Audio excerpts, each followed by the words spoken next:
and welcome to the Face Downs, your source for TCG news and all things Yu-Gi-Oh! I'm Lucas. I'm Ruben. And I'm Jay. And here it is, gals. Today, it came out today, not a week ago. Yeah, not on Thursday, but today. You didn't see nothing. We finally have the list. We now, I mean, it's time. Yeah. We've waited. We've waited a long, periodically time. And I'd like to personally thank all of our fans for not reading the ban list until we put out the podcast, so you'd still be surprised when we review it. Yeah. Right? Yeah.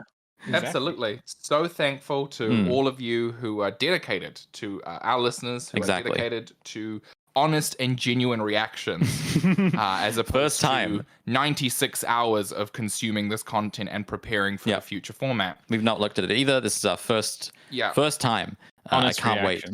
Honest reaction, for sure. This is crazy. I mean, first of all, it's pretty surprising that we did get a list on a Thursday at all.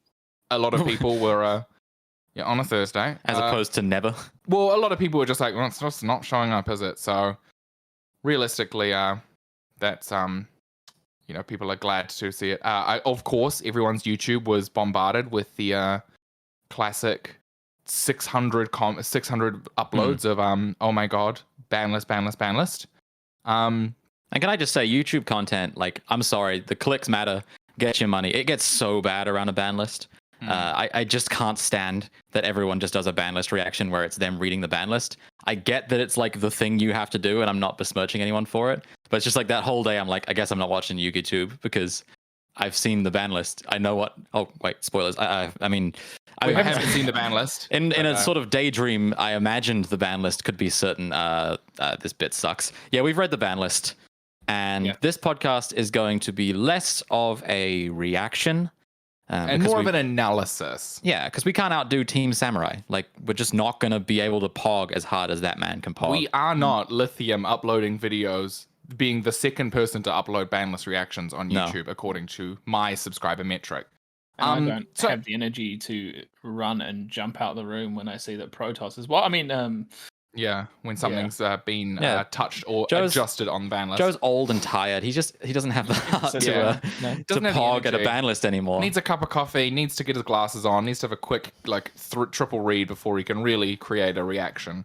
We should save this stuff for skits. We got good stuff coming up. We do indeed. So I guess the TLDR of the ban list, we had, I believe... Whoa. Hang on, we'll get the video up and then we'll talk about the ban list. I mean, so we've got quite a bit of adjustments. I think it's really nice to see this list actually finally happen.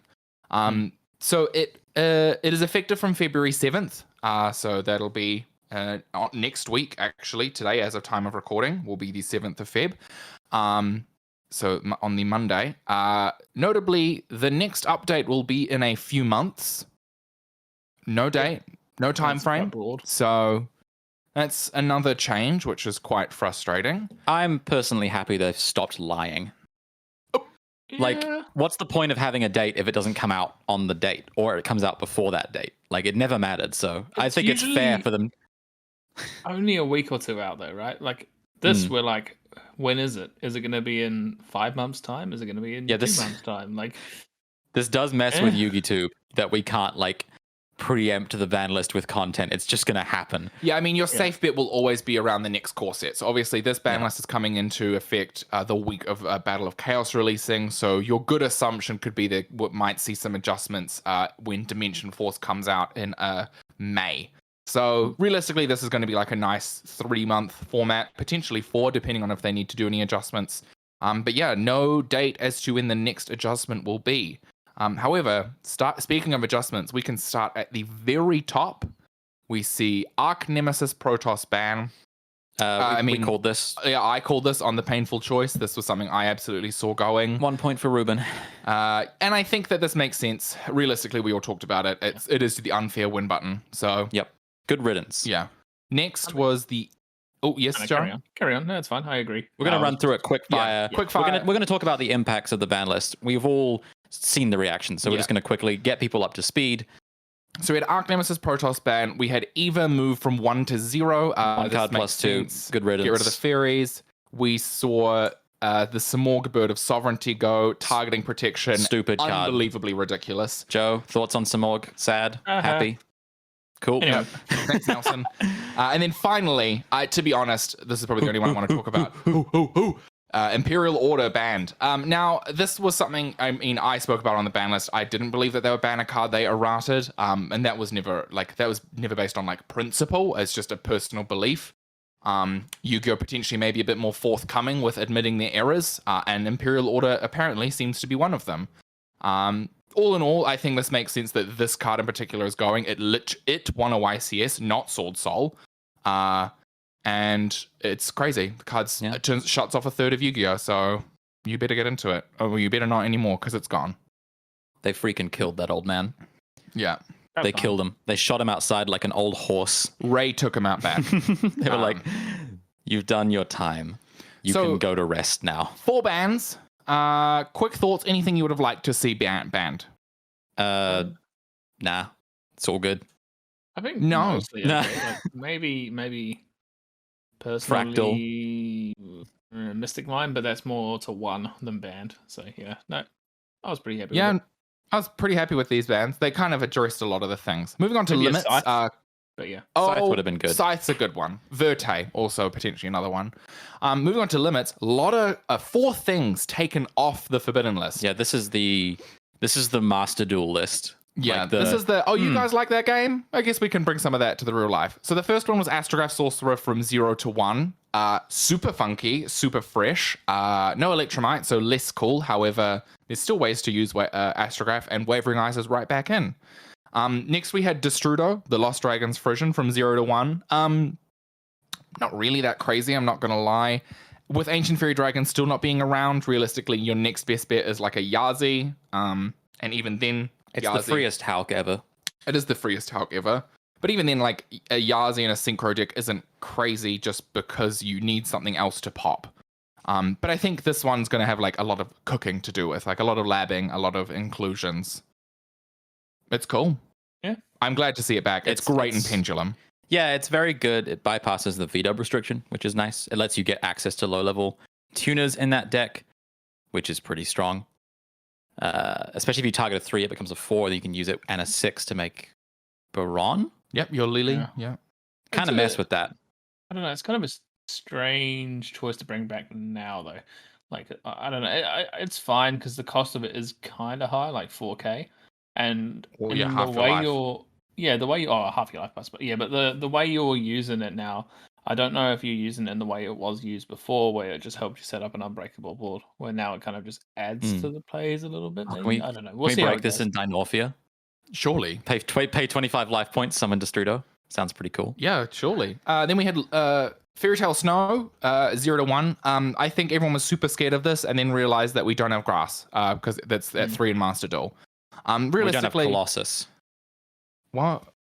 Like Thunder Dragon is not a very good deck, so this card is not a huge problem. I mean, we are about to discuss that later on, but Fairy Tale Snow is less scary because there's not a lot of ways to just vomit your deck into the grave, especially with a further adjustment made. Yeah. However, this is cool. Not once per chain spellcaster. That's really great interruption. Really good at wiping things off the board. Dodges a lot of targeting interruption. It's cool. It's useful, and I think it's a build around, not a build with. Yeah, and the thing that's really broken about it in Tidra is that's the only deck you can banish from hand, and it's like a straight upgrade. Like banishing a Roar or a Hawk from hand is just good. So and then chain blocking those because if your opponents or something, you can book it as the last thing in the chain. But there isn't really a deck besides Chaos Lightsworn that mills a ton. Yeah. So I mean, it's still really good in that deck. I mean, Chaos Ruler, the Dragon Ruler of Chaos, whatever, the Synchro, is nuts with this card. So I could see that being a deck potentially.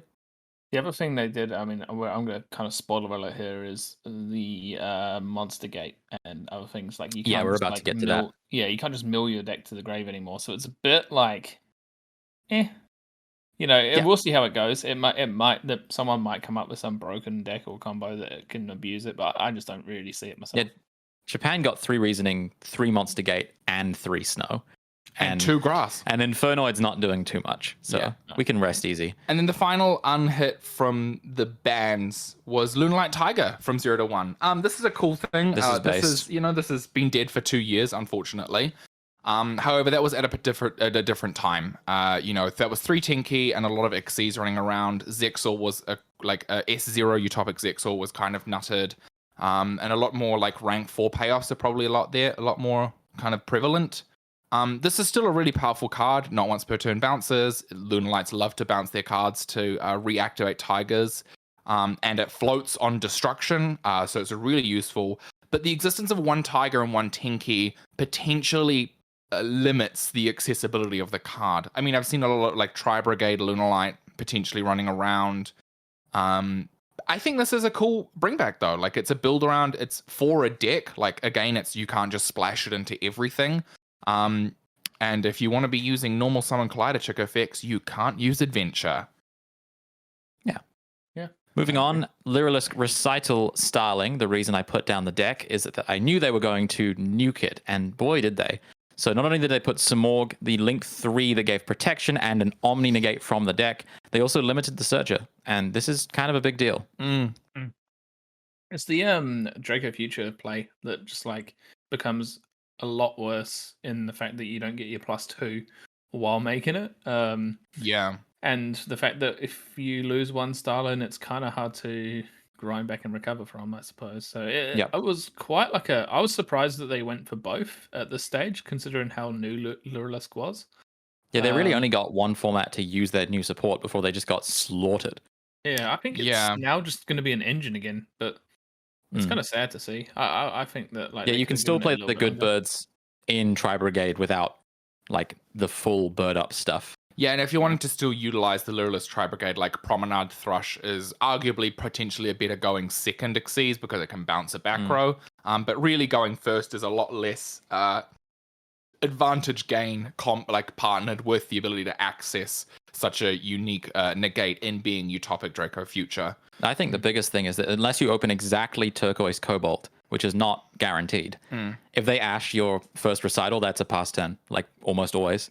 Because you need Sapphire and another level 1 in hand, so you'd have to have opened like the absolute stones. But it's like Turquoise, Cobalt, Bird Call. Like you have to. Well, Turquoise Cobalt still does it, but like Turquoise plus a barrel into Recital that gets ashed, that's the end of the turn. Like no way are you playing through that. And I think that's huge because like there were instances in which previous boards would still have been able to extend to another Recital to maybe get things going. But in that instance, now you're just not getting the Nerval. You're probably ending on, at most, Utopic Draco with Ensemble, which is much, much weaker. And you don't have targeting protection, which I think is like the biggest thing. Or you're forced to put your Cobalt underneath it so you get less material if you choose to revive a Sapphire with the Beryl Canary as opposed to the Cobalt. And no Omni unless you set up Oath. Like, unless you get Oath, no spell trap negates in the entire deck. Yeah. Which is really, really rough. I'd like to quickly just shout out Tash there as well, one of the local players who spent 2 hours with the night before the ban list on her Thursday Night Hobby, helping build her bird up deck ready for the 3v3. And I said to her, look, they might hit one of the pieces. I'm not sure what one, but I feel like you'll be all right. And then I wake up the next morning and there's just a message saying, Joe, not the birds. And I'm Joe, it wasn't all right. I'm so the birds. Well, welcome to Yu-Gi-Oh! I mean, this is part of the experience. And I knew this was the deck that I picked up originally. It was going to get hit the hardest because that always happens with the decks that I choose. Ruben's been playing Striker and they're just like getting stuff off the list. Like it's just nonstop. It's candy for Christmas. Love. Yeah. If I play a meta deck, it's getting banned. So just keep that in mind if you listen to the podcast. Don't play what I play. I'm telling you, it's a bad idea. Yeah, moving on to limits. Like Joe said, Monstergate was put to 1. And I think this was again preemptively because of the snow bring back. It's like trying to test the waters and see how snow actually feels. This is a dumb hit. Monstergate's fine. Like I think like it going to 1 is absolutely fine to see it. It was similar to when they actually brought back Drytron, they limited Barrage. Because Barrage was at 3 and then Drytron came back and they put Barrage to 1. Spoiler alert, Drytron's still good. I don't know. My hot take is that they should probably limit cards that have been seeing play in literally any meta deck. And I don't think bringing back 1 snow is going to break Infernoid so hard they have to limit this card. I would like to see it. Right? I would like to see it. Who else is playing Monstergate? No one. Yeah. No one. The Ruin Force. Yeah, Ruin Force 50k. Yeah. A bad deck. Yeah. A top 4 in an event. That's what not I'm a bad saying deck. though is I think this is where Konami almost needs to publish something alongside the ban list that explains Yeah. the choice of their hits and why, to an extent. Like, because if they just said, "Hey, look, we limited Monster Gate because we don't want FTKs at all our events," because of, we all remember the Dark World FTK, how that kind of reflected on them live in a big stream. Like, I guess it might just be, we don't want to get that again. So like, but if they just said that, like, people would be like, "Oh yeah, Monster Gate's at 1, whatever, moving on," Or even like, oh, we've decided to bring back Fairy Tale Snow, so as a countermeasure to prevent an excess of like tribute and monster and graveyard filling strategies, we've decided to put Monster Gate to 1 to see how Snow's return potentially may impact the meta. Wait, no, I've got it. OCG do it. OCG do it. They really literally put descriptions as to what they hit. Yeah, no, they were actually, I've worked it out. They were afraid of Megalith Drytron featuring Snow playing 3 Monster Gate.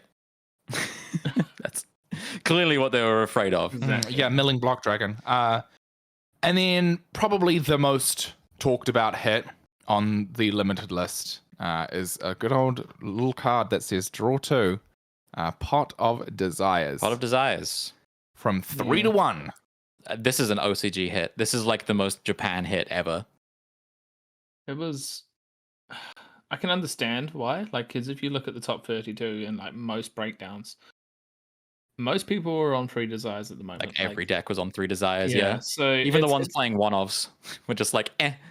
Like, if you banish it, whatever. Like, and I can see why they've done it. But it does hurt the budget player big time. Absolutely. Because this essentially, it completely mitigates the idea of like a deck vomiting like the 3 ofs. Because what we've seen in past is that a lot of archetypes that are coming out in strategies, things like Tri Brigade, things like Sword Soul, things like Virtual World, you can very confidently put in play sets of your engine and your desires because you're statistically very unlikely to remove all 3 copies of a particular card. It's not impossible, but it is very unlikely to happen. So I think that this one is definitely, it is very OCG. In fact, Jason, very strong OCG affiliated player, very much believes that this is going to be the way that Japan will adjust their next list, is put Desires to 1. It is unfortunate. Like you said, this is a very budget-friendly option. It is a really incredible way to access, some of the most impactful cards in your deck. One of the best cards to prompt interaction out of your opponent's hand, because the sheer +1 is so powerful. It is so powerful. We talk about Pot of Greed. It's a legitimate +1 with no downside. And, some people, neg 13, Pot of Desires. Honestly, it is one of the scariest cards to see your opponent use going second. Like, they will just start with a 7-card hand if you have no interruption. And the difference between 6 and 7 is 1, and that 1 can make all the difference. Yeah, considering how much work you have to put in to get 1 negate. 1 extra card is just 1 extra negate, right? Like, that's kind of how this works out. Because it's always that card that I lead with it a lot of the time, because I'm like, well, if this is going to resolve, I get another 2 cards. If it doesn't resolve, they burn a negate on it, so it's completely fine. Like, and it is broken going second. It's so good. But I think this card definitely fits into the. It seems like it doesn't because it's such a meme, but it fits into the pedigree of cards that we consider so strong that they need to stay at 1. And I think there was a time that deck building was different, and we played a lot more tech cards. If you think like Mermaid Orchestra, right? Like, you had to play the one. You're playing like small amounts of the Orchestra cards with another engine, with a bunch of any 2 card enablers like the Trickstar stuff. All of those cards, you're just playing like 1-ops, right? 1 Candina, often 1 Orchestra Nightmare, just to reduce the chance that you draw into it. And in decks like that, Desires wasn't seen like as prominently. And I think as we've moved forward, deck design from Konami has pushed way, way harder into these max out on everything 3-of decks. Tri Brigade Lurilisk, Sword Soul, Tenyi, Virtual World, where you can just play 3 of everything. This card legitimately does just read Pot of Greed. Like, change my mind. It is exactly the same card. And by that metric, it being at 1 feels like an extremely powerful play, but it's not something you're going to have to deal with every game. So it, to me, feels in the realm of things like Monster Reborn, Harpy's Feather Duster. Like, if you draw it, congratulations, you're insane. You get a +1, Yeah. And potentially going to see no play at all now because like people had to build That's around interesting. desires. And if you're now taking in more one-offs and stuff, like you might see it drop off because you're like, well, what's the point of having the one desires to like then have a potential to lose your other one-offs? So I don't know, like it probably still will be played because it is just a +1 in a Yeah, card. I but, find like, it so hard to believe that Sword Soul will cut desires completely when there's potentially nothing they now with really the want Hout to take in. plays, like you don't want to lose Yeah. your despot and stuff like that. That's the only thing I can really think of. But Yeah, sure. Yeah. yeah, yeah. So yeah, that's all our limits. So for reference, that was Astrogryph, Destrudo, Snow, Tiger, Lunalight Tiger, Recital Starling, Monstergate, and Pot of Desires. Anything you think should have been put to one, guys? Quick take. Quick Fractal. fire? I'm just gonna keep saying Fractal. I hate that card. Yeah, Mystic Mine. Meltdown. Mystic Mine. Yeah, keep coming on, guys. All right. Semi limits, aka Malicious as Friends. Yeah, a bunch of spell cards. We have 5 new additions to the semi limit list. Hero Lives from 1 to 2. Good This card. is legitimately something that I've called for every list. Like it just makes sense. And then Fusion Destiny. Boo. Yeah, boo. Boo. No. Yeah. Don't do it. Nadir Yeah. Servant. That's Yay. the most OCG hit I've ever seen. I mean, Nadir Servant and Fusion Destiny to 2. We're just gonna have to deal with less Invoke Dogmatica. I'm fine with that. I'm totally fine with that. Yeah. Circle of 2. So that's a point for Joe. I believe Joe's actually got 2 points. Yeah. Oh, That's no. true. Did you not even say exactly circle to 2? Yeah, I did. Let's go. What else did you Yeah. say? What was the other point? I have it here. IO band. Oh, yeah. I have the I thing had pulled no up so we for can one. see who won. So like I had. So yeah, that Joe gets. off by 1. 2 I think points. you got half a point from Nadir, so you got 2.5. Yeah. I got nothing. And then Ruben got Protoss, just Protoss. So Joe, you won the painful Yeah, choice. I won the Congratulations. Thank you very much. Yeah. We're not done yet. Yeah. So last thing was Scapegoat from 1 to 2. Hilarious. Funky. DM staples. Yeah. Speaking of DN staples, off the hits. Danger Nessie, a DM staple. Yeah, Danger Nessie, this makes sense. It is the worst of the 3 that is on the list. not very I mean, good, yeah. searching 1 is not exactly that crazy. Skullcrabat Joker, speaking of searching 1, it's a normal summon. Red MD received an errata, so it should have been off like months ago. Italy Silly one. called it. Obviously, you know, at the time of recording, I believe it wasn't confirmed. However, since we've last recorded, it was confirmed to receive a collector's rare in Crown Creators. So why not make your chase card a chase rarity and at 3? Raigeki at 3. This one's super funny. It has not been at 3 since before ban lists were created. Yeah, this card was put to 0 and then 1 for its entire life. It was at 3 when it was printed, and then since then has not been free. No, it got put to 1 in that first list Yeah, and then it was- banned. Yeah. It went 3, 1, 0, nothing. Ever since they could ban cards, this card was either banned or limited. It So was limited. I remember that's when hilarious. this first came to 1, and it was like, what? You know, like it was one of those big At ban list 2017. moments. Yeah, I think it was 17. Might have been slightly Nah, earlier. people were Could have been playing 18. Dark No, Hole no, and Duke No, format. I believe it was like back in like I remember Dauntless Alliance decks being around because like a lot of them were resilient to destruction, so it potentially could have been earlier. But Raigeki OTS ulti was the same set as Karaz and Fog King. So that's kind of your time Monarch, metric for I think it like- was around there that Yeah. it got unbanned, which is OTS Pack 2. OTS 2. And then speaking of a card that has now like at Pepe 3, format. Skill Drain. Again, Skill probably Drain. the most controversial. Joe, unlimit. you happy about Skill Drain? no, No. it's just like I'm fine. I don't care. No one's happy about it. This card could definitely have just stayed gone and no one It's- would be unhappy. I think it doesn't push the trap decks to a point where they're going to dominate everything, and all it does though is change the way we deck build a little bit, where we have to like kind of be aware now that Mystic Mine and Skill Drainer cards, and kind of side accordingly. So I guess it doesn't change all that much. It's just when you don't have the out, it can just be like an IO in certain states, you know. So I guess the Uh, counter argument is that Skill Drain is an archetype, whereas IO and Mystic Mine are very much decks or like just stupid floodgates that are impossible to out.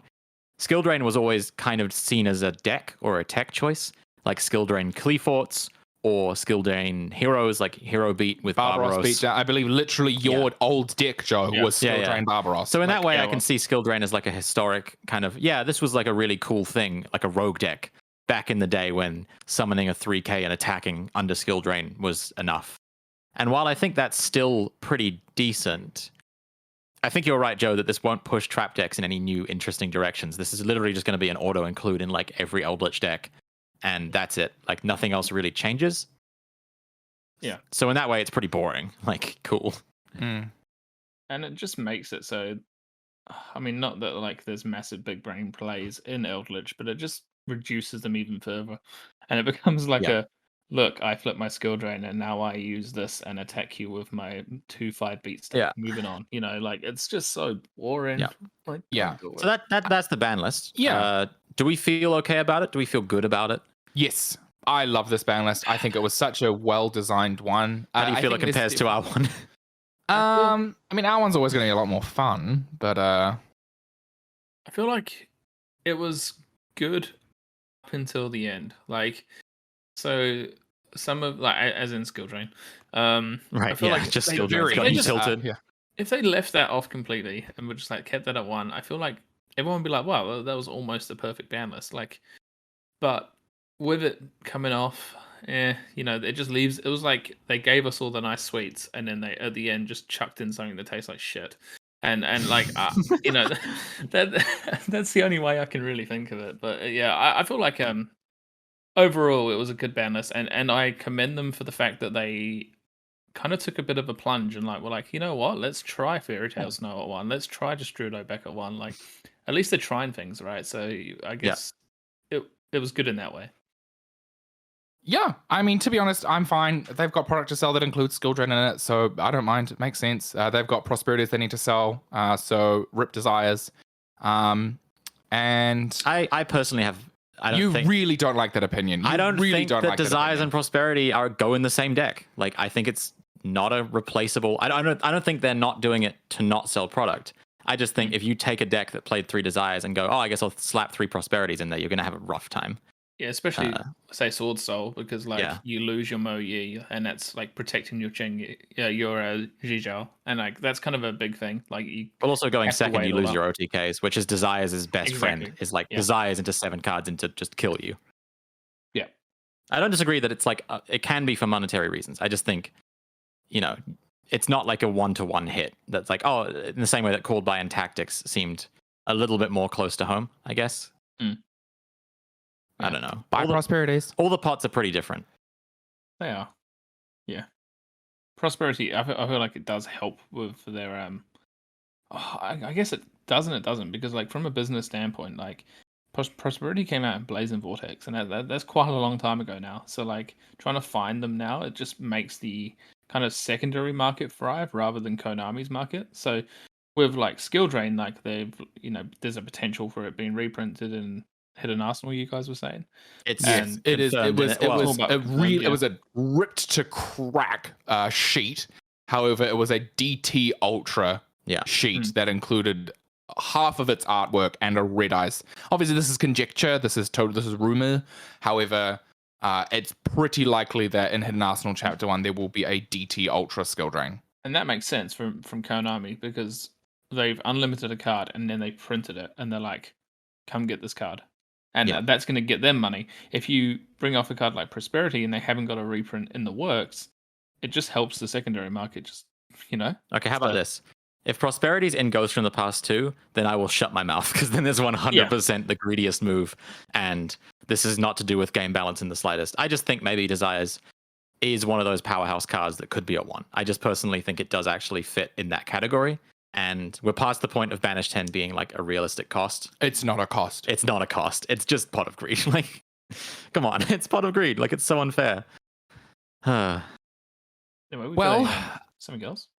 Yeah, moving on from the from our ban list analysis, we're like to look at the current decks or potential upcoming decks and their viability in the meta post February 7th ban list. Yes. So we've had quite a few events already that have occurred under this new rules. The PPG Regional that has just concluded was run under this ban list, as well as the MBT Chalice Slime Monthly, Both these events also included Grand Creators because that has been out as of Thursday.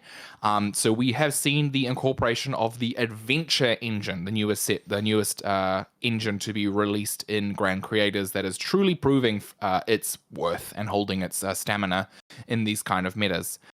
So what we're going to do, classic tier list here, we're going to take our opinions based on the decks that are presented in front of us and determine where we think they might fall in this meta going forward. I guess we'll start at the very beginning. Do we want to start at the beginning? Yeah, let's start from the alphabetical beginning. I don't think the that's actually alphabetical true. beginning cards, I guess or by definition, ABC for short. Yeah, this is the alphabetical first in every single capacity. It is A dot, so that would be correct. So it's ABC. This would be Adventure ABC with 3 skill drain. Yes, I think where people are headed with this deck. Joe, you never played this deck, so you've never give played us your this deck. fresh opinion on it. We could probably get Marshall on if he wanted to get some live opinions from someone who actually played the deck. I think Liam Gill we were speaking to him today. Liam Gill's played it. You never played it, right, Joe? You've never played it, right? No, I didn't win the first regional with this deck or anything like that. So, like, it definitely wasn't a structure deck. There was just some cool like ABC cards, but it's definitely. What set was it printed in? Was it Shining Victories? I think. I think so. I think it was a starter deck. It was a secret. I think right? it was a starter deck, right? This is dumb. Okay, move it on. Our bits are terrible. So this is the ABC engine. Obviously, nothing is hit for us here for the engine. OCG still have one Dragon Buster. Suck it. They do, yeah. Where do we think this falls? For reference, this deck won the Chalice Line Monthly. Yeah. Which I think by definition makes it tier 3, right? I mean, come on, it's MBT's tournament. Like, it's probably tier 3 or like potentially tier 2. Like, it's kind of one of those things where at the start of a format, something wacky happens and a deck will win, and then you'll never see it for the rest of the format. It potentially could fall into that. And that sounds likely. Yeah. I'd put it at tier 2. I think that the deck is really unique. It does a lot of funny things under skill drain, and utilizing the adventures is super cool. And I mean, upcoming Therians, this deck is even cooler as well. So I think that this is unique. It's a strategy that not a lot of people will have played, purely because the ability for the deck to succeed potentially has fallen out over time. And I think Adventure is really good. They never really had a normal summon, so yeah, that's true. You know, why not give them one and give them an Omni Negate? I guess the difficulty I have putting it in tier 2 is I think Adventure is a really, really good engine. I think Adventure is honestly 0.5. Like Adventure is up here, and I think putting Adventure in decks that weren't topping before is not going to make them tiered. Like, Adventure is really good in decks that were topping. So those, by definition, are just going to be better than APC, I think. Like, I feel like I'm pretty comfortable putting it in tier 3. I would say high tier 3. Yeah, that's fine. Sure. I mean, any deck that can capably utilize Adventure is going to be good, because it's like DPE. If you just kind of resolve it, you might win off the back of Adventure. Whatever else you're doing doesn't matter that much. Yeah. Drytron, tier 3. I don't feel comfortable putting this high. This deck got slaughtered. They took a huge hit. Realistically, Drytron is probably the best Dagda DPE deck engine. But even then, like, that's not the strategy at all. It is rituals. The trickiness I have with Drytron is that the more they hit, the more their restriction becomes kind of a hindrance. Yes. And it just means there's so much stuff you can't do that other unfair decks are playing now. You can't play Adventure. You can't play Auroradon if you want to do proper, like, desk bot shenanigans. So realistically, what are you actually getting out of playing the Drytrons? It's nothing. Pretty much turned. It has turned into, because I've been looking at builds because I was like kind of sad that I only got a little bit of time with it. I would put it more towards the higher end of tier 3. Like, if it, like, because there are other things you can do with it. There's Megalith, which is like, I know they're not great, but they are like something else. There are some builds I've seen around with Vendred Battle Lord. So you fade hand traps and stuff. Yeah, you can like fade hand traps, or you can like turn off like spells traps. Like it's okay. Like it's not bad. Like, and I mean we have to respect the fact that like there was a top 32 list that didn't run either in the main. In the YCS. It did cite it. That is absolutely correct. I guess as well you can expect there be some list that just abuses Ben 10 and just adds the fairies to hand. Yeah. Well, a lot more pre-prep for Dawn of the Herald. Yeah. Like, that's kind of, I feel like, the way that this deck is evolving. But I think Eva added such a ceiling to the deck. Like, the 20% chance you open it with Orange Light, it felt like just kept solidifying this deck in the top cut when it shouldn't be. I don't know, man. This deck got hit so bad. Yeah. The other thing I will say about it though is it is the only deck really that can easily search Lancia, and Lancia is That's like true. insane in this format. So like that's why I'm saying it would teeter at tier 3, tier 2. That like it's in that Okay. line. Yeah. Maybe I'll eat my words. I think this deck will kind of. It already wasn't topping a lot, and I think the more they take away, the harder that gets. When you look at all the decks that can DPE, Dagda, Scythe people, this doesn't feel like the best one, personally. Just bring Ben 10 back to 3. And All leave right, it Pendulum Magicians. Astrograph is back, baby. What do we think this does for the deck? It's had some success at a couple of unofficial events, I should say. Pendulum Magician. Well, at top 32 was Triff on it at PAX LCS. I think that was like 400 or 500 people played that one. Pretty significant. That was pre-Astrograph. Similar to the fact of like, and I'm skipping ahead again. I honestly put it tier 3. Tier 3, put it tier 3? And the reason I'm saying it is it's similar with the whole like Triff argument to like what B Trooper is with Herman Hansen. Like just because like there's like he's two really good good with players it. that are really good, like doesn't make the deck insane. Like overall, That's like fair. yeah. I'll keep it. I mean, top end of tier 3. Like it's definitely gained more, and it's consistent. It is the deck that needs the most practice. You cannot pick up this deck and play. Like Very pilot dependent. It is so pilot dependent. It is so like meta knowledge dependent. You absolutely can't just pick up this deck and expect to have any semblance of winning without understanding the mechanics and how they work. One Astrograph is strong. Wavering Eyes, like I said, is now a legitimate payoff. Wavering Eyes Wars, I'm sure, will happen. I'm definitely not citing them because I don't think this is what I'll be seeing. However, Astrograph does add something really unique to the meta, and I think that it does give Pendulum another tool. Yeah, I think there'll definitely be at everyone's locals or events, there'll be one person who plays this deck like it's up here. They'll just be on another level, and everyone else trying to make it work, learning the combos is just going to be down here in tier 3. Yeah, Lurilisk, Lurilisk Tri-Brigade, Lurilisk in general, I think is still tier 2, personally. I don't think it was absolutely murdered in the way that like some decks have been. Like I think Drytron has been through multiple waves of pain at this point. This is this deck's first real hit.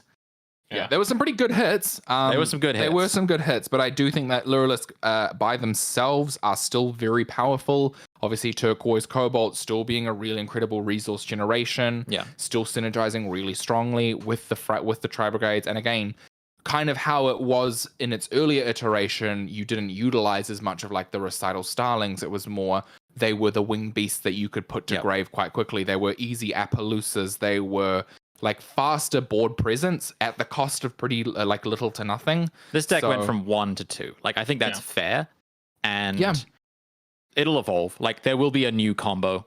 Now that you don't have to make the Samorg link, you actually open up some opportunities to maybe fit Revolt into the deck, and that can be really scary. Very easily could just end on Utopic Draco, Ensemble, and Rugal with a set Revolt, which is actually really good. Should not be overlooked that is still possible with this deck, now that you don't make the bird that was objectively better than that. But and still also, good. Oh, sorry. Yeah, my friend Dave showed me a really good build for this, so like I feel like it's, still up there. You've got potential. Turquoise Cobalt is still a freaking unbelievable. It's honestly, it is potentially could still be NFTK. Oh no, one recital. If you open well, Psychic Blade Turbo. All right, moving on.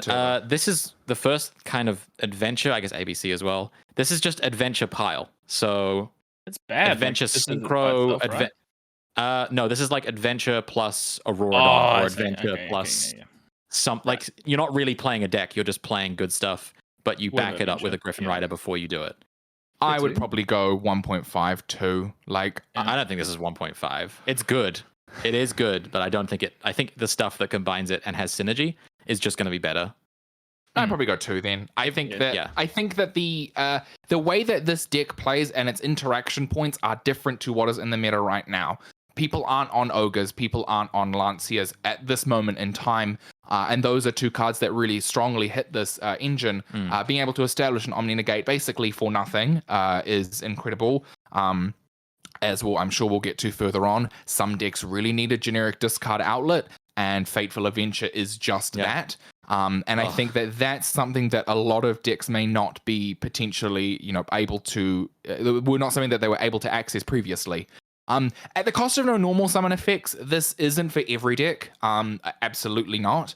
But the decks that can utilize it, I think, will be something to look out for. Yep. Because this does just add basically just some of the strongest insurance policies that you can for your deck before you even commit to your main engine plays. Or after. It actually doesn't matter. You can do like greedy as hell Hulk plays, go for the full Aurora online, which takes 4 monster zones, so you can't do it with a token on the field. And then if they nib you, you just go, cool, I'll summon a Griffin Rider and like set 2 cards and pass. Because everything in the deck, as far as I've seen with this, is 1-card engines, right? So you play like Deep Sea Diva or a quick Hulk engine that then, if that gets interrupted, you just go for adventure stuff or vice versa. This is fairly boring, but I think it is generally pretty good and sits in like the tier 2 category based on how consistent it is. Yeah. B Trooper. I mean, it's got 2 top 4s at a YCS, so it's tier 1. DPBs. Like, legitimately. I absolutely disagree with you. Legitimately has had multiple more YCS top 4s than like Phantom Knights recently. I mean that's pilot dependent. Your same metric, then it can, like, you would be putting pendulums at a higher. It doesn't have caliber. a high representation. No, low tier 2. It's good though. It is very good. But it's not good. It's just successful. That is not indicative of how strong a deck's engine is. It gets better. I mean, we're really talking about how good Retaliating Sea and Sting Lancer are, right? And I think we're talking about how good Destroyer, Phoenix Enforcer, and Sting Lancer is. Because you can put DPE in any deck, pretty much, and get away with it. The reason people play Bees is because you can search Retaliating Sea, and Sting Lancer is a really good hand trap this format, right? Yeah. That's like the reason this deck topped. And I think by that metric, Retaliating Sea is going to stay good because it works against Right. It still works against like many meta decks. I'm not saying it's tier 1. I just think there's a reason. It's not just DPE is why this deck is good. No. It's Resonance Insect as well. Resonance Insect, the fact that like that card reads so well, and it's not once per turn. Like I've had obviously a bit of experience playing the deck. You can go through like triple Resonance Insect in 1 turn, and like it's insane. Like that's nuts. But the only thing I ever found was like the end board was never quite enough, and I know that's what DPE brought to it. But even then, it's kind of like the end board's still not as good as the top tier decks, and that's probably my argument to it. Sure, it has Retaliation C, and that's like a bonus, but like overall, you have to be a really good player to like do well with it. It's definitely a combo intensive deck that like if you mess one line up, you can easily lose the game. So it's a very hard. Its success was from Herman Hansen and a copycat duelist. Yeah, that's sure. But I think that it has merit as a DPE deck in a field of play the best deck or play DPE. I think picking Bees is like completely valid. Potentially because of the fact that as well. Yeah, well, it also like very well counters DPE. Like as an engine out to DPE, Retaliating Sea is very strong. So I don't know. There's merit to it. Cyber Dragon, this is Rogue. What did they even get? Adventure tokens? Oh, I mean, yeah, it's like Cyberdark. I mean, Cyberdark is definitely, or like Cyber Dragon, Cyberdark, still really unique playstyle. Really, I mean, great with Nadir Servant. Obviously, unfortunately, that's gone to 2. But yeah, this is a unique deck. I think definitely Rogue. But Very really good strong in the right player. One of those perpetual Rogue decks that will always just kill you sometimes. Yes. Machine Duplication is a hell of a card. Yeah. Eldritch, this is 1.5. Probably 1.5 or tier 1. It fluctuates between the two. I don't know if I don't think it's powerful enough to be tier 1. I would disagree. I think it is strong enough to be powerful. I think it is because the existence of Lord of the Heavenly Prison as a 3k body that protects your back row has completely disincentivized any form of of destruction-based back row removal. Like you see no lists or next to no lists on destruction-based removal because of Lord, and that's also in tandem with the existence of something like Artifact Scythe. But the way that they synergize so strongly is honestly crazy. And this is an adventures deck. This is another deck that can also plonk negates down. That's I guess that's why I put it in tier 1.5 is because I don't know what the best Eldritch deck is, and I feel like the community doesn't know what the best Eldritch deck is. Is it the Synchro variant? Is it the DPE variant? Is it the Dogmatica variant? Is it the Adventure variant now? Like, it feels like Eldritch just goes in. It's kind of like Adventures, right? You just slap it into some strategies and it works because it's really good. What I'll say is, it's either going to be the top of tier 1.5 or the bottom of tier 1. Because naturally, like, it doesn't have a great go in second, but at the same time, like, people set their boards up not expecting to, the other player to, like, just go, okay, well, I'm just going to set 5 pass. Like, so they have monster negates, they have omni negates, but nothing really, like, apart from DPE, nothing really stops, like... I'm not opposed to putting it tier 1. 5. I don't think it's ridiculous to call it tier 1 because it is the best trap deck of the format. So by that metric, I guess from a game balance perspective, they did just get 3 skill drain, which is probably going to be a big deal. Let's be real. Yeah, I could see it. But I mean, the skill drain build doesn't work as well with DPE or some of the other engines people play, so that might not even end up being the most popular build. But we'll see. To mention as well, but the deck is so easy to play. Like, yeah, it is very popular for that reason. And that's very good for like long tournaments and stuff. Like, if you just like were like, I don't really want to think for like a whole entire day, like 9-10 rounds. You can just pick up Eldritch, set your back row, and not really do a lot of thinking and do quite well. So We'll go second. You just side in lava golems and kaijus and board breakers that don't really 3 Raigeki. Yeah, with 3 Raigeki is very silly. I will lose to that too. I'll like set up the full board, 2 Omni spell trap negates, and they'll be like Raigeki. I'm like, yeah, I'll negate that. Raigeki, I'll negate that, and they're like Raigeki. Okay, cool, yeah, nice game, really fun. Prank Kids with Adventure. Tier 1.5. Yeah, this deck is succeeding very strongly. Connor, this is your redemption arc. This is an uninteractive deck. Yeah, wow, you cannot touch this. It is almost like soul drain worthy of like stopping this deck. If you're going first. If you're going first and boarding into it, because this deck is uninteractive. As soon as they put down something that's adventure based, their plays are insulated, and it's kind of crazy. Because for the longest time, Prank Kids have been able to chain block everything except the first effect they do, and now they just have a thing that protects the first effect that they do. It's so hard to interrupt that. Yes. Connor actually, Cheese TCG top 8'd the Switch tournament with this deck. Got a little bit of controversy based on his number of Rite of Aramecias in deck. He was very partial to the Ghost Ogre inclusion, which, like I said, is a potential for a tech going forward. However, this deck is nothing to joke about. This deck is very competent.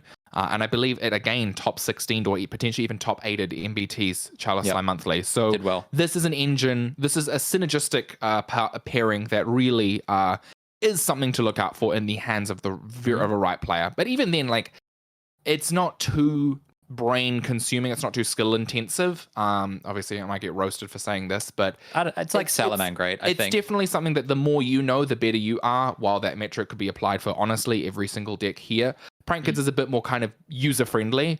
I think it's like Salamangreat in that there is a very linear combo, but there's still quite a few of deceptive decision trees.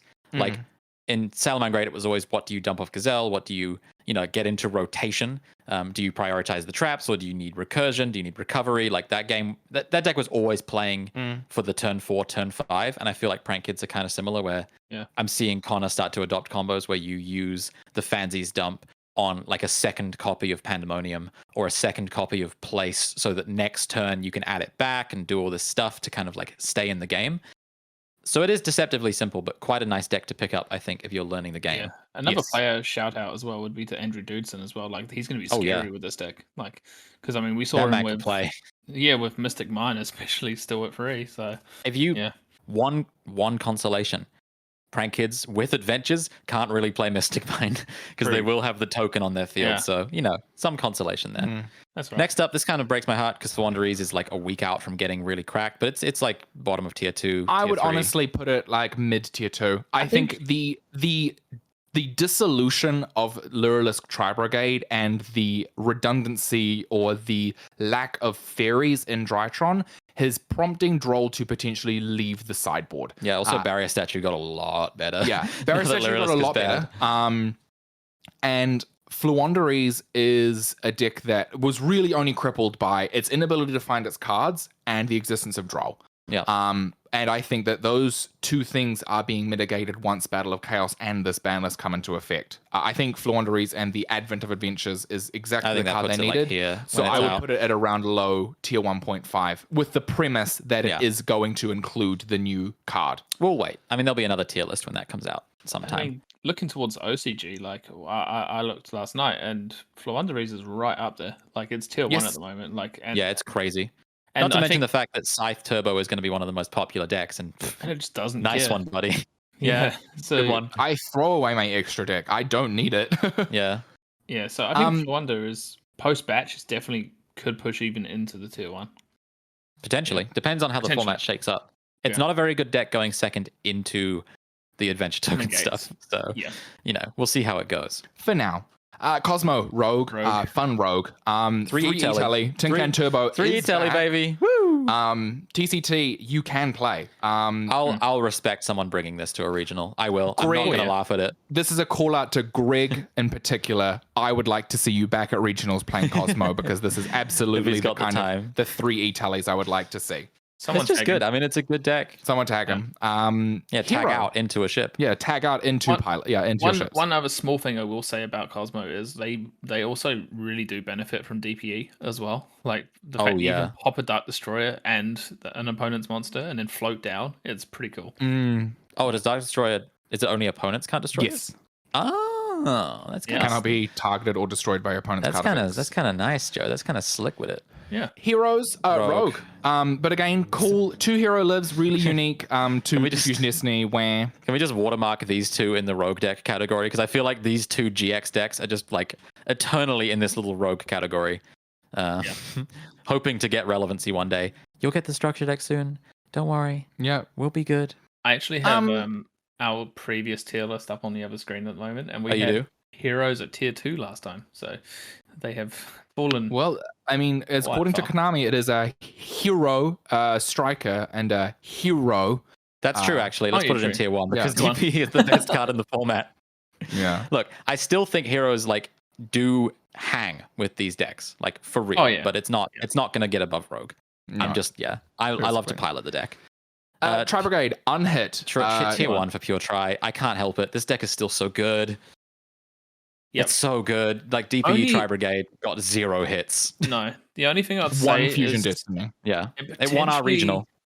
It might struggle into the Brave engine a little bit, or Adventurer engine, maybe, because its first effect is super, important. So it does struggle with Omni negates, but I feel like it's still consistent. I'd probably 1.5 it. I think high 1.5 above Prankids. I think it's better than Eldritch. I'm not gonna lie. I think pure Tri Brigade will win more stuff than Eldritch. Yeah, I think that's probably something to get hit. Salamangreat. I think this is probably like tier 3, tier 2. Yeah. I like Salad. 2 circle. Actually, really nice. And they have access to things. I mean, I've even seen people playing Adventure Salamangreat because of 2 circle. Like, they really don't need their normal summon effect. You really don't need the normal summon except for potentially Foxy. And even then, if your 2 circle can find you your Gazelle, that's you good. I guess the only sadness is if you have to Starlio, you can't negate anymore. But Nibiru was always the joke of Salad, and that does help with the problem. And again, Cross Art is still a viable card. So, that's also something. Somewhere, someone's playing it. This is still the deck that can spit out an access code out of nowhere. So and an access code that can attack twice out of nowhere. So guaranteed OTK is a big deal. Yeah. Altergeist. I think probably tier 3. A lower tier 3, unfortunately. It's cool with the 3 skill drain thing is cute with Protocol. Puquiri existing, your Hexias. Speaking with Marshall, who came 10th or 9th. Yeah, 9th was Keza, so 10th. Yeah, was so Marshall. 10th was Marshall. He's really enjoying the inclusion of Prime Banshee, being something that's being utilized. It's a really good deck. I just find it hard to compete with. It is these ones. not on the same caliber as something like Eldritch. I think that is the superior trap deck. However, the strategy is quite unique, and Protocol is really powerful when partnered with Skill Drain because it is a one-sided Skill Drain, and that deck can still play 3 Secret Village. Right, Snow Light Swans. I don't know. Honestly, I don't know much about the deck, unfortunately. However, it's not something that's crazy, and Light Swan need more support that is not Twilight Swan. Nice mills, bruh. V-Dub with Adventures. I would honestly put this at tier 1. You're Oh. so shady, Jay. It's so shady. I got to So disagree shady, with you. Jay. If we No, put tier Pendulum one. in tier 3 based on pilot, I think this is not tier 1. No, I think this takes a really particular duelist to make viable. Okay. Yeah. Okay. But by the logic of like Pendulum being tier Sure. 3 because only Sure. good Pendulum players are going to make it look good, I Yeah, think I guess VW, so. like, it is not going to be the set 5 pass or activate fractal deck that is going to dominate like the meta, in my opinion. Sure. Do you disagree? Do you think No, it's no, tier no. 1? I think it's fine. It's pilot dependent. It's absolutely pilot dependent. Honestly, you you're could go gonna low tier see- 1, high tier 1.5. Like, you will Yeah. see it. Yeah. And people have already played with it because it was quite good in the OCG. So to me, it makes sense to potentially see it in these higher tiers. But it could be a bit tough. Again, pilot dependent, and a lot of people, fear the VW curse of brick hands. Yeah. Which, let me tell you, those are the good hands, baby. Yeah. Don't ever doubt the brick hands. They're so good. Moving on, Earth Machine, Rogue, funny, really cool strategy. It's seeing a lot of success on Duel Links, not Duel Links, Master Duel. So, Dira Crane, Liber, Choo Choo. It's old. Like, we've seen it all. Yeah. And when they get the Therian stuff, maybe I'll reconsider. I still think this deck is very pilot dependent. There are some people who can make this deck look killer. Yeah, shout out to Isaac Robertson down in Christchurch. Isaac Robertson, really, really good Earth Machine pilot. I don't know if there's many others that I know of in New Zealand, but in most cases, this deck like spins its wheels and then just loses to literally every top tier deck. So it's tough to put it above Rogue. I think it's better than like most of them though. Twins, I'd probably tier 3, tier 2. Twins are really strong, and I think that they are. I'm comfy with tier 3. Yeah, I think it's a really 3, nice strategy. Obviously, we saw Jordan do quite well with it. One Desires really seeing into the future with that deck profile. I mean, one card normal summon engines, pretty Still good, strong, pretty strong, and that is this deck to a T. Yeah.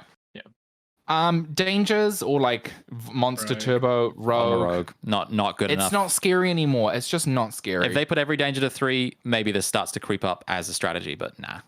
Also, not please feeling sell it. me Max Darkworld so I can play Danger Darkworld. Phantom Knight. Last time we tier put this tier 1, it wasn't very good.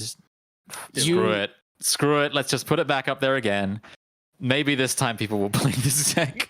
I think one thing we oversaw last time, and the reason, and I don't think we actually mentioned it, was that Protoss was a card because we hadn't really got to the point where Protoss had hit the main deck of Sword Soul the whole time. And now there's no Protoss in like the most represented deck of the format. Phantom Knight could probably survive again because like I have to admit, when I played against Phantom Knight, all I did was summon a Protoss and go dark, and then they were like, okay, good game. See you, though. Yep. Yeah. My one thing with Phantom Knight has always been that they don't have an in-engine spell trap negate. So they used to rely on Dragoon. Then it was DPE for a while to just pop problematic cards. And now it looks to be that Griffin Rider is going to take that role. And I think that's totally fine. I think it does crumble a little bit to the board breakers of the format a little more than the decks that can set up more oppressive back row. Like Tri-Brigade Revolt just still, in my opinion, outclasses every other piece of back row in the game. I think Virtual getting access to Chuche, to Zhan Wu's, a lot of recursion, a lot of recovery. Phantom Knights, if you break the board, that kind of is it. I've seen them, recover their Bardiche, try to combo after that, but they burn through so much on turn 1 that it's very hard for them to come back from it. Yeah. I don't think that makes the deck bad. Not by any means. And I think Scythe is an incredibly powerful card in this deck. I just think I think the thing that held them back was like you activate Mystic Mind and they go, oh, next game. Like, they don't have an archetype out. They just lost Imperial Order, which was one of their best quote unquote answers. Please don't break my board kind of cards. So maybe they put in anti-spells or something. But it always felt like the kind of deck that was just praying you didn't have it. They do the whole thing and then go like, okay, do you have it? And then if you did, they go, cool, I lose. Whereas I think some of the other meta decks like Sword Soul with Protoss, like Tri-Brigade, just had redundancy and could really recover. It's still probably the best combo deck of the format, I'd say. Yeah.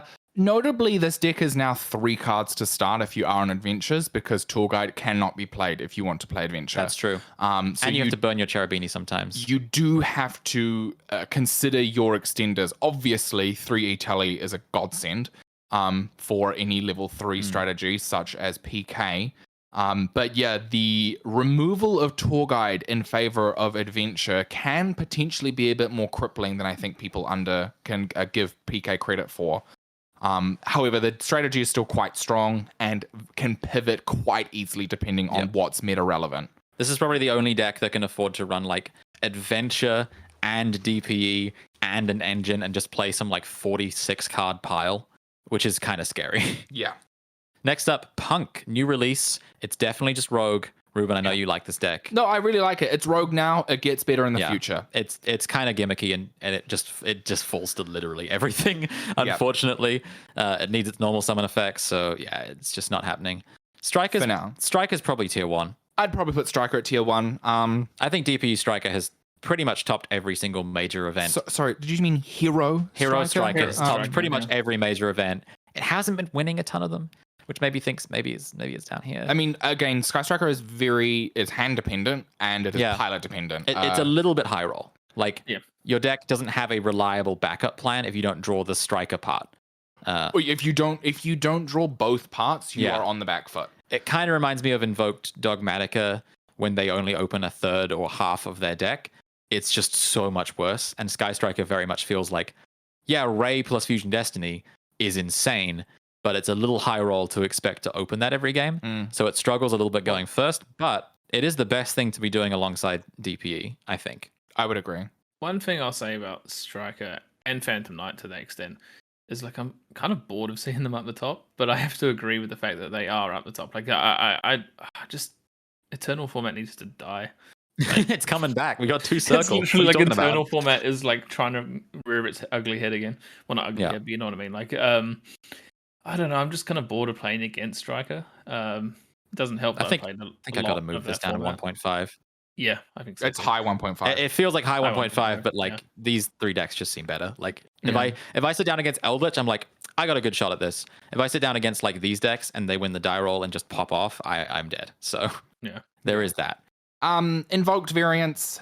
Invoked Dogmatica. Top of 2 stuff. It's like tier 1 probably, but I'm just gonna put probably it here. put a 1.5. I mean, so boring. 2 Nadir Servants is, does hit the strategy. 2 Fusion Destiny hits the strategy. The existence of things like Adventure, stopping Alistairs entirely is really powerful. I also just think like a lot more people are prepared for things like Winder, like the existence of Chalice, Droplets, Impermanence. Like people are really ready to not lose to Winder. Yeah. And I think realistically that's where IDS is or invoked variants are really hurting.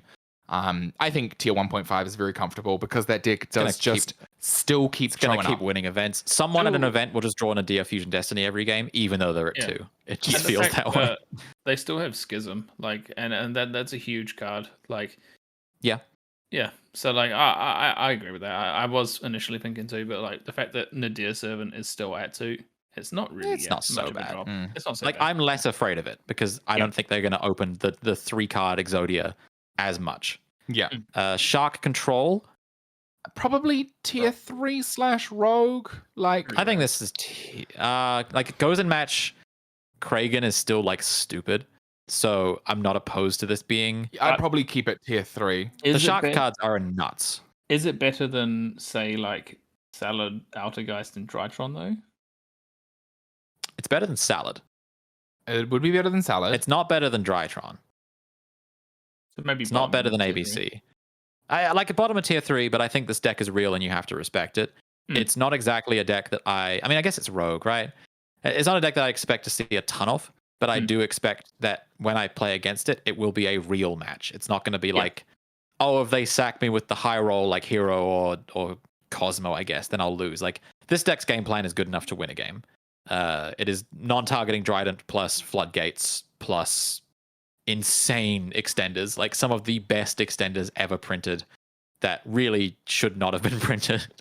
I think it sits like very much like in the same area as like that, say Cyber Dragons or Heroes, where I've been on the other end of the table to Keza multiple times where he's like just ripped me apart with Cyber Dragons, and I'm like, yeah, okay, cool. Like so, like it's. But then like if I sit down and I like come up against someone I don't know and they're playing Cyber Dragon, I might not respect it as much. Yeah. This deck is high roll. Like you do need to open a pretty terminal mass of Kragan Pass is not going to do it, but a terminal velocity of like good cards plus Kragan is insane. So I guess by that metric, it's high roll. Adventure Speedroids. Rogue. No idea. I'm just putting it in Rogue. I have no clue. This might be cool. It's funky. It's fun. I mean, I've seen it kind of pop up here and there in terms of like its performances, but realistically, I don't think it's too crazy. Yeah. And again, like it wasn't doing well before without Adventure. So again, by that metric, it's not exactly going to immediately slingshot to success. Like it might be as good as ABC. I literally have no idea. Yeah, I unfortunately do not have a point of reference, unfortunately. Sword Soul's still tier 1. I'd probably keep tier 1. It is the best go second combo deck in the format. Nothing got hit. Like Protoss wasn't a Sword Soul card, and Desires. I was losing a lot more to Desire's true, but I was losing a lot more to Sword Soul just OTKing me than I was losing to Protoss. Let's be real. Those cards are still so cracked. I believe it's the best go second combo deck in the format. And it's evolved, as we've seen, into some kind of Hulk Auroradon pile, 46 card Sword Soul, Tenyi, Hulk stuff is really good. I mean, it just is. Moving on, Adventure Tenyi. I think 1.5 or like 2. Like I'd like to put it in 2. I think that I'd like to put it in 2, and I think this deck is scary as hell. I think people don't know that this deck exists, and that's frightening because Adventure Tenyi are sweeping Japan. For reference, this and branded Albas in the OCG are the 2 best decks. Like pretty much exactly the same amount of representation. And that's with 2 Water Enchantress and 2 Right in so Japan. They actually hit this deck, and people were like, that's fine. You ever read Vashuda? That card is crazy. Not to mention the token just acts as a non-effect monster for 10 years. Pretty crazy. We'll mention that there are some Sword Soul cards like featured in the list as well. Yeah, so it's not... They play like the long one, right? And Tyre's really strong. But they play less of them because the adventure stuff is important going first. Pretty much just getting rid of Mo Yi. Like it's Mo Yi for adventures. Yeah. I think that's fine. Like it's a really unique strategy. I think it's really undervalued. And honestly, a good pilot in New Zealand will take Adventure Tenyi and just absolutely sweep an event because no one will understand how to interact with that deck. I mean, I've owned the Tenyi core for ages, and I always thought they were cracked. The issue is the deck really sucked at going first, and this fixes that problem. You get an Omni, you get recovery. The Sword Soul stuff has added like payoff as well. You can make a Chi Zhao and just search a tire for next turn, sit on a negate. Seems pretty good. Sahas Rara is actually an insane card because the Brave token just sits there as a non-effect monster. So Sahas Rara is automatically turned on. You don't have to wait for your opponent to commit something to the board to have the non-effect monster to make your cards untargetable. So I think it's cracked. I legitimately think this is one of the best decks. I think it's really high tier 2. It's gonna take labbing and a pilot. It might move up, honestly. And I think at this moment in time, it's just underrepresented. But that'll, I think, change. It feels like bees in that like it's kind of the best thing to be doing with adventure, but the deck itself is not very strong. But it kind of gets by on the fact that you can play adventure plus stuff. Just like DP plus stuff. Yeah. Dragon Link. I'd probably keep this at 1.5. Realistically, they haven't lost anything. They got Destrudo back. Destrudo is back. It's kind of cool. Shrine lines are a lot more fascinating. This is like a viable snow deck as well. They like fill their graveyard and can play things like the Chaos Ruler Dragon of Chaotic. I literally don't remember that card's name, but the thing that mills 5 and excavates and you can add 1. What if you mill a snow? That would be funny. The deck plays Foolish Burial, stuff like that. I have the same opinion of this as I do with Striker and Phantom Knight. It's so boring. Just and get rid of it. And Alistair dot deck. But but it's definitely tier 1.5 until the Albaz structure deck comes out. Also, G-Man's been insisting that Adventure Dragon Link is the absolute goo, and I'm kind of willing to believe him on that because they don't use their normal summon effects. Literally, Black Metal Dragon is your best normal summon, which doesn't need to use its effect. When it's normal summoned. Trap Tricks, I'd probably put tier 3. I think. Oh, I think this is Rogue. I don't think this is like better than most of these. High Rogue. It's definitely not. High Rogue. What did they? They didn't really get much. I mean, they still have Lord.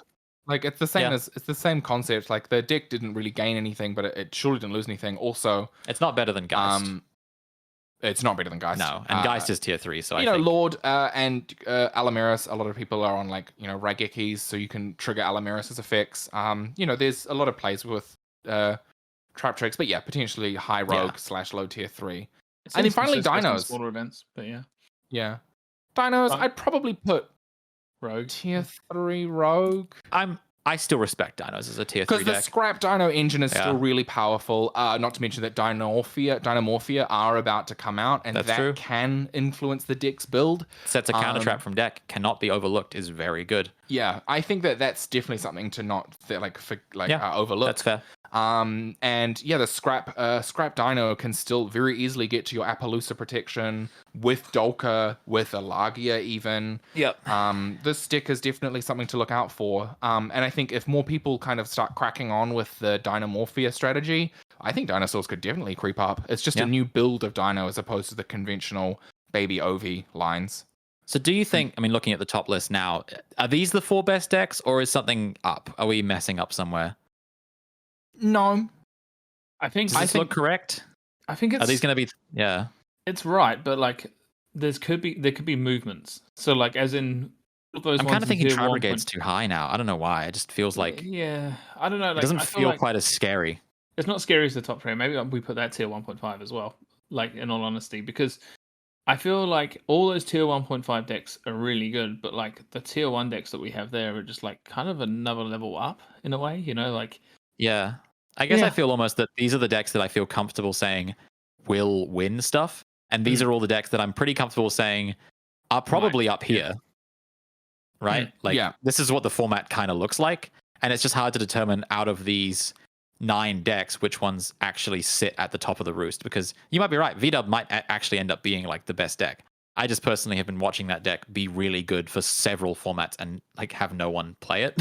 So, I mean, that's not fair. People have experimented with it, tried out different engines, and it's never like had that dominance that Sword Soul, Phantom Knight, Tri Brigade. I mean, I guess this hangs up in tier 1. Like, To be honest, like out of the 4 decks that would be up in tier 1, Tri Brigade is the easiest to learn. Yeah, like it's the so simplest. it's the most user friendly because PK is very combo knowledge dependent, Striker is meta and matchup dependent, and Sword Soul is build and tech dependent. Whereas Tri Brigade kind of it's the same bread and butter shtick with Revolt DPE. With Revolt DPE, and realistically that's fine. The thing about Sword Soul, this is going to be the spiciest deck of tier 1, which is hilarious because it's the most bread and butter combo. But I think that what'll make Sword Soul crazy is like the 47 card E-Telly Hulk builds or the more Tenyi focused builds. Like those will be the things that spicily take top events. I don't think you can just like play Sword Soul cards as much because you don't have the backup plan of just summoning a Protoss and monkeying your way through top 8. Like it's not quite as consistent. Yeah, I mean, the win button's gone. Yeah, pretty much. I came first after Swiss, and I in that Wellington regional, and I probably summoned Protoss in like 50% of my games. Yeah. So, like, it truly did spark the from your opponent when like they see that even when it wasn't searched, you're just like, yeah. It's like Block Dragon. You just start banishing from your graveyard, and your opponent goes, "You didn't have it. No, yeah, well, you didn't need to look for it. You just opened it. Great. Yeah, that's how it felt playing Block Dragon back in the day. You'd start to banish because it wasn't a declared effect, and they just go like, "Come on, man. Yeah, come on. Right. I tried so hard." So just recapping, so in our tier list, we have at tier 1, we have Phantom Knights, Tri Brigades, Sky Striker, and Sword Soul. At 1.5, we have Invoked variants, Dragon Link, Prank Kid Adventures, Virtual World Adventures, and kind of Eldritch combos. Tier 2, we have Adventure Tenyi, DPBs, Luralisk, Adventure, kind Adventure of good pile. stuff. And Fluwanderese. At tier 3, we have Pendulum Magicians, Evil Twins, Drytron, Altergeist, ABC Adventures, Salamangrate, and Dinosaur. And then in Rogue, we have Traptrix, Shark or Water Control, Heroes, Cyber Dragons, Speedroids or Speedroid Adventures, Earth Machine, Punk, Cosmo, Snowsworn, and Danger. Good stuff. I feel like we may be being a little harsh on Drytron, but I don't know. I don't think it's going to do much. It does feel weird seeing it that low. Yeah, Next I think to Evil Twins, there's an archetype that came out in the same set. That's true. Is Evil Twins now better than Drytron, finally, after getting nothing hit for 5 sets? And getting support every not. single set. Probably not. Yeah. That's the thing. But that's fine. Megalith is still good. Like, let's not be hasty about writing off Drytron. Yeah. So overall, I think that the meta, again, still really diverse. I really think the biggest impact going forward is the existence of Adventure. Congratulations, Adventure. Really already kind of cementing itself as a kind of staple engine in decks that can facilitate its utility. It's like Crossout, but good. feel like Yeah, it's like cross out but extends. Battle of Chaos is only really going to shift the meta around a tiny bit. Like it's going to Like, bring not even? Floowandereeze is about the only deck I can probably Yeah. think of that can benefit from it. Sword And Soul maybe maybe synchro that Dinosaur. might not even really be used. Dinosaur might come back up, like maybe to tier 2. Like Dynamorphia gets cracked later.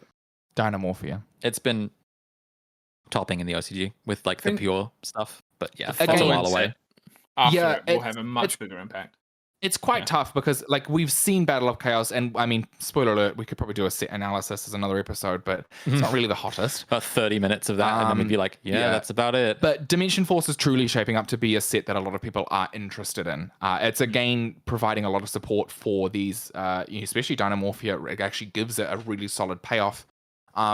So it'd be interesting to see how that would impact, obviously, the Therians. Like, there definitely would see some shifts going forward with existence of cards in the in Dimension Force that we're not receiving until I think April or May. So I think that this is a nice tier list for now. Again, the meta is super diverse still. A lot of decks have the capability to succeed. And sorry. it's just I was gonna say sorry to Dino for not including Despia. Yeah, I did come second at the winner switch thing with like Despia, which is sick. But again, like that deck gets so cool in mid-April when like the structure deck comes out. Like, and they get their fusion from deck that does everything. So I think that all in all, I think this is a cool meta to go forward to. I can understand your sentiments, Joe, of like it's a bit of the same. It is hilarious after what was considered to be like quite a strong list that it is kind of the same decks. Like, let's be real, nothing really shifted. V-Dub went up a bit. Birds and Drytron went down. Birds and Drytron went down. I guess that could be considered a lot of change, but a lot of the boogeymen are still here. Like Ray's still here. Alistair's still here. Well, it's a lot worse now, Floowandereeze. If Floowandereeze flips it, I'm less sad because they could literally play any floodgate. I think it'd still be just as annoying. So I think, but talking about this list here is like, I feel like we'll see a massive shift in the next few sets and after the Albaz structure deck and a whole bunch of other things that like potentially when we look at this and say another 3 or 4 months time, whenever the ban list comes out again, who knows, that it might shift a lot more. Like I feel like maybe Sky Striker and Phantom Knight all of a sudden do get power crept a little bit, but it's hard to see at the moment. But like, I'd also think maybe we're underestimating how much Adventure is going to mess up the format, and some of the decks that can't use it, like Tri Brigade, like Sword Soul, are going to fall out in favor of decks that can just like slam Right and Water Sorceress into their deck and call it a day. It's possible. It is possible. But I think all in all, what are your like final thoughts on this ban list and how it impacts the meta? That wraps up the tier list. Like, do we think that this is a nice, like, based on the tier list, based on the, our ban list reactions, how are we feeling for going forward into this new format? I think I'm happy about 3 Itelly. Yeah, Italy is actually nuts. I think like that's a very underestimated thing that came off the list. Like, because you're now seeing it in like multiple lists as like a psychic engine, and also like with Ghost Ogre, we're going to see that come back into the format heaps more because of the adventure token engine. That feels very like 2018 for some reason. Like the one Ghost Ogre just randomly thrown in with Itelly, or I like it. I think it's cool. But I'm all for it. I think that I'm happy that Konami actually did something with the ban list for once, rather than just, hey, we changed 2 cards, move on. Here's an errated card back to 3. Cool. Yeah. So I don't care. I'm excited for it. I'm hoping that like, obviously, I'm really looking forward to the 3v3 this weekend. I feel like that's going to be our first time of seeing the format in action. That's our first post ban list. We're going to play on the new ban list for that. So yeah. So and also about the 3v3, we will be doing a podcast on the weekend of the 3v3 in person for the first time all together. So that's going to be... We're going to get as many, maybe people you've heard on the podcast before, Dino, Connor, some of the local crew, just slam everybody. It's going to be a good time. So make sure you tune in next week if you want to hear the best that New Zealand has to offer. And we certainly won't say things I'm going to have to scrub off of the podcast. Yeah, and when we've got our 3 boxes of OTS 17 next week, we're going to be extremely happy in a good mood, and the podcast is going to sound great. So I mean, it sounds so much better when we go 10-0, right? Like the audio quality just improves. It does. But yeah, no, really looking forward to that weekend. And yes, so yeah, this is it. This is our kind of post-ban list winners and losers and tier list discussion podcast. As always, thank you so much to everyone who has listened. For those of you who are watching along with us on YouTube, please feel free to like, comment, subscribe, and share the video with a friend. It does help out a lot. We hit 75 subscribers, actually. We're going to do something for 100, so keep tuned. Yes, share it with your friends. Yeah, share it with your friends. At 100, we are going to be doing a giveaway. Not exactly sure what the terms of which are going to be, but we'll work that out when we get a little bit closer. Yeah. And always, follow us on your preferred podcasting app if you are listening along to us, whether that's on your drives or your work days. And if you have any questions, queries, comments, or concerns or ruling questions, please feel free to email us at thefacedowns@gmail.com. We are aiming to do another Q&A section. I believe this is the third podcast in a row I've said that. So the question, I guess I should say for the audience that listens, the question is, we want to know what card you think the printing of fundamentally changed the direction of Yu-Gi-Oh! For better or for worse. Something that you think once it was printed irreversibly changed or did damage to the game. You could think in the lines of the first hand trap, the first summon from deck extra deck monster, something like that. We've already gotten a lot of really good responses, and we are looking to fill a whole podcast full of your lovely, lovely ideas. And your insights as to what cards fundamentally changed Yu-Gi-Oh! Forever. And if you really want to, come up to us at the Preview Free and let us know what card. Like, in all honesty. Yeah, I mean, we've been recognized twice this week. So shout out to, I believe it was Ricky and Liam. I think it was Ricky. If it wasn't you, Ricky, I'm sorry. It was very fast. We walked past. We were walking in an airport with face masks on, so unfortunately we weren't able to get a good view. However, thank you so much to everyone that has come out and said hello. Obviously, like we said, thank you to everyone who came up to us at the regional. And thank you all for listening. As always, I'm Ruben. I'm Lucas. And I'm Joe. And you have been listening to The Face Downs. I went with a classic one. Nice speed. Really good.